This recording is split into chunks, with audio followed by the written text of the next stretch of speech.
حانیہ اور وجاہت گھر پہنچے تو سبھی گھر والے ان کے انتظار میں تھے۔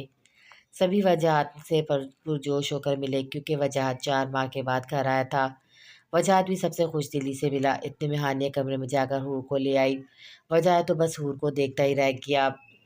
جب وہ 4 ماہ پہلے گیا تو حور بہت کمزور سی بچی تھی اور اب جس حور کو وہ لیا ہوا تھا وہ 8 ماہ کی بہت صحت مند بچی تھی۔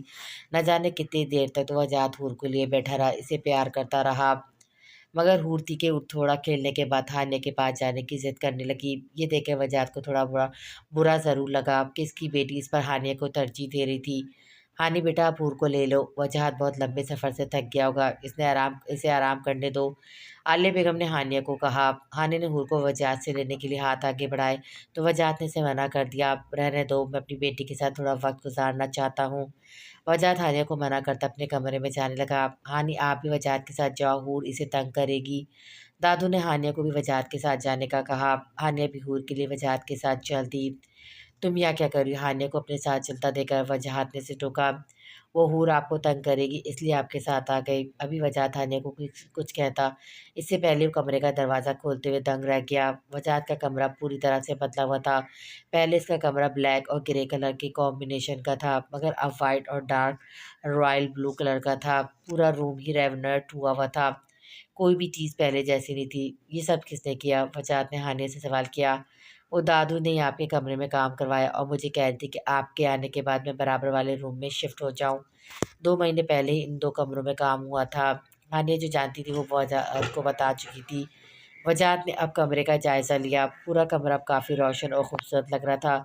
وجاہت کو اپنا کمرہ بہت پسند آیا۔ وجاہت حور کو لیے بیڈ پر گیا، اس کو گود میں لے کر پیار کرنے لگا، مگر حور تھی کہ وجاہت کی گود میں رو رہی تھی۔ حانیہ دور ہی کھڑی ہوئی تھی۔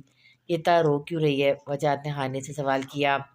یہ میڈم بہت شرارتی ہیں، آپ انہیں نیچے چھوڑ دیں، یہ گود سے زیادہ خود سے ادھر ادھر گھومنا پسند کرتی ہیں۔ وجاہت نے حانیہ کی بات پر حور کو نیچے اتار دیا تو وہ گھٹنے گھٹنے چل کر ادھر سے ادھر گھومی اور پھر حانیہ کی طرف چل دی۔ حور مسلسل وجاہت کو اگنور کر رہی تھی اور اسی وجہ سے وجاہت کو حانیہ پر غصہ آ رہا تھا۔ یہ تم نے کیا کر دیا میری بیٹی کو؟ یہ مجھ سے دور کیوں بھاگ رہی ہے؟ وجاہت نے دبے دبے غصے سے حانیہ کو کہا۔ جب 4 ماہ اپنی بیٹی سے دور رہیں گے تو وہ کیا خاک آپ کا لمس پہچانے کی وہ بڑی ہو رہی ہے، لوگوں کو پہچاننے لگی ہے۔ اس بیچ میں آپ یہاں نہیں تھے، 1 2 دن میں وہ آپ کے ساتھ بالکل پہلے جیسی ہو جائے گی۔ حانیہ نے حور کو گود میں لیا اور کمرے سے جانے لگی۔ مما کہہ رہی تھی آپ تھک گئے ہوں گے، آرام کریں، یہ کہہ کر حانیہ روم سے چلی گئی، جبکہ وجاہت غصے سے بس مٹھیاں بھیج کر رہ گیا، ابھی کچھ کر بھی تو نہیں سکتا تھا۔ تھکن کی وجہ سے وجاہت بیڈ پر لیٹتے ہی سو گیا تھا۔ اب اس کی آنکھ بھوک کی شدت سے کھلی تو رات کے 8 بج رہے تھے۔ وجاہت واش روم فریش ہونے چل دیا۔ کچن میں عالیہ بیگم نے اپنی نگرانی میں وجاہت کا پسندیدہ کھانا بنوایا۔ کھانا بالکل ریڈی تھا تو عالیہ بیگم نے حانیہ کو وجاہت کو جگانے اور کھانے کے لیے بلانے کا کہا تو حانیہ سر ہلا کر وجاہت کے کمرے کی طرف چل دی۔ زیادہ کچھ نہیں کرنا، اگر وہ سو رہے ہوں گے تو انہیں آواز دے دوں گی کہ اٹھ جائیں، اگر کھانا کھا لیں، اگر جاگے ہوں گے تو دروازے سے بول کر واپس آ جاؤں گی۔ حانیہ سب سوچتے وجاہت کے کمرے کے دروازے پر گئی۔ پہلا دروازہ نوک کیا مگر کوئی جواب نہ پا کر دروازہ کھول کر خود ہی کمرے کے اندر گئی، مگر کمرے میں کوئی نہیں تھا۔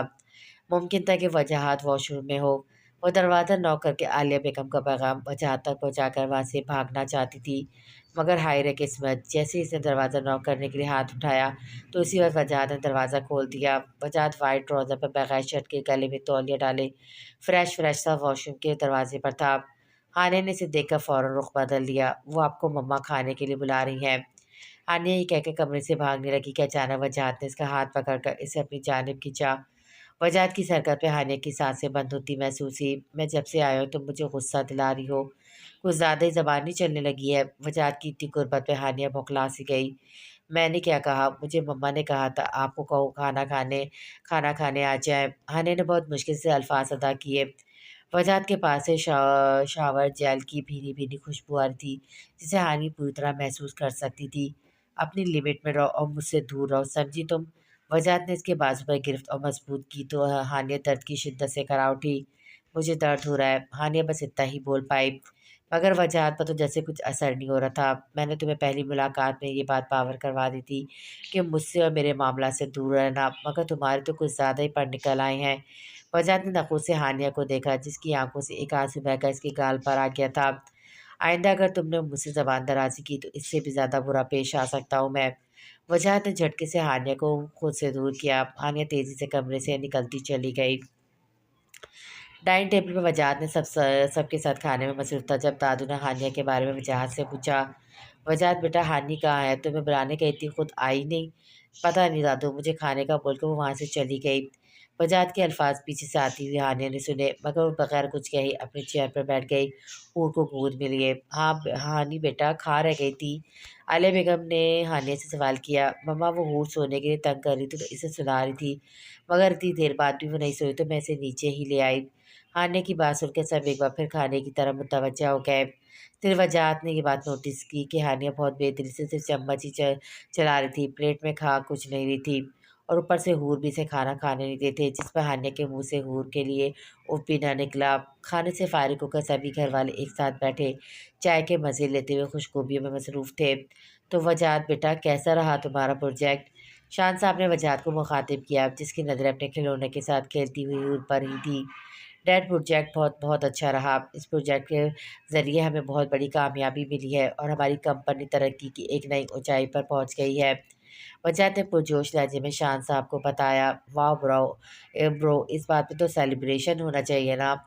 نیلم نے وجاہت کی بات سن کر چہک کے کہا۔ ہاں کیوں نہیں، بس ایک بار ہادی آ جائے پھر سیلیبریشن بھی کر دیں گے۔ وجاہت نے بھی خوشی سے جواب دیا۔ بیٹا ہادی کو گئے 6 ماہ ہو گئے، وہ آیا کیوں نہیں؟ دادو نے ہادی کے بارے میں وجاہت سے سوال کیا۔ دادو بس وہ سارا کام فائنل کر کے اب کافی عرصے تک پاکستان میں ہی رہے گا آپ کے ساتھ۔ ہاں بیٹا، ہادی سے ملے 6 ماہ گزر گئے، اس کو تو اپنی دادو کی یاد بھی نہیں آتی۔ دادو نے اپنے پلو سے اپنی آنکھوں میں آئی نمی کو صاف کرتے ہوئے کہا۔ ایسا نہیں ہے دادو، اس بار کام ہی اتنا ہے کہ مجھے بھی 4 ماہ لگ گئے تو وہ تو پھر سارا کام ہی سنبھالتا ہے، اسے تو وقت لگتا ہی ہے نا۔ دادو نے بس سر اس بات میں ہلا دیا۔ ہانی بیٹا آپ کیوں خاموش ہو، ورنہ تو ہماری بیٹی سبھی سے باتیں کرتی ہے۔ شان صاحب نے ہانیہ کو مخاطب کیا جو خاموشی سے صوفے بیٹھی بس ہور کو ہی دیکھے جا رہی تھی۔ کچھ نہیں، بس ہور کو دیکھ رہی ہو، ہانی نے مصنوعی مسکراہٹ ہونٹوں پہ سجا کر کہا۔ ہانی میری جان کیا ہوا بیٹا، بہت چپ چپ سی ہو؟ دادو نے بھی اب ہانیہ کی خاموش کو اب نوٹ کیا۔ دادو کے کہنے پر سبھی نے ہانی کی طرف دیکھا، سب کی نظروں میں اس نے وجاہت کی نظروں کو بھی خود پر محسوس کیا۔ ہانیہ ایسی تھی، وہ اپنے جذبات چھپانا جانتی نہیں تھی، خوشی ہو یا غم وہ اس کے چہرے سے جھلکتا تھا۔ کچھ نہیں دادو، بس بابا کی یاد آ رہی، اگر آپ اجازت دیں تو میں کچھ دنوں کے لیے بابا کے گھر چلی جاؤں۔ ہانیہ نے اس گھر سے فرار کا راستہ یہی سوچا۔ وجاہت کے الفاظ اور اس کا رویہ اسے بہت برا لگا تھا، اسے کوئی واسطہ نہیں رکھنا چاہتی تھی، مگر اتنے دنوں میں اس نے وجاہت کے بارے میں اتنا کچھ سنا اور اس کا نام ہمیشہ اپنے نام سے جڑا محسوس کیا، اور پھر دادو نے بھی اس کو اتنا سمجھایا کہ وہ وجاہت کو اپنی اہمیت کا احساس دلائے، اس لیے وجاہت کی بات اسے بہت بری لگی۔ اس کی نظروں میں اس نے ایسا کچھ نہیں کیا تھا جسے وجاہت نے اسے ڈانٹا۔ ٹھیک ہے بیٹا، آپ کل چلی جاؤ ہور کو لے کر، وجاہت آپ کو چھوڑ آئے گا۔ ویسے بھی شادی کے بعد سے ہی وجاہت ایک بار بھی آپ کے گھر والوں سے نہیں ملا۔ دادو کے حکم پر وجاہت فوراً بولا۔ دادو کل مجھے بہت کام ہے، ہور کہیں نہیں جائے گی، میں اتنے مہینوں بعد آیا ہوں، میں ہور کے ساتھ رہنا چاہتا ہوں۔ ٹھیک ہے، تو بس تم ہانی کو چھوڑ آنا، ہور کو بھی پھر خود ہی سنبھالنا۔ ہانیہ کچھ بولنا چاہتی تھی مگر دادو نے اسے کچھ بولنے نہ دیا۔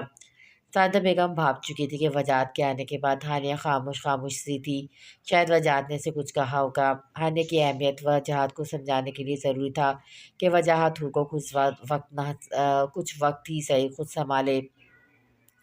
دادو یہ ہادی کون ہے جس کے بارے میں آپ لوگ بات کر رہے تھے؟ ہانیہ روز کی طرح آج بھی رات کے وقت دادو کے پاس بیٹھی تھی، یہ اس کا معمول تھا، وہ اپنا زیادہ تر وقت سعادہ بیگم کے ساتھ ہی گزارا کرتی تھی۔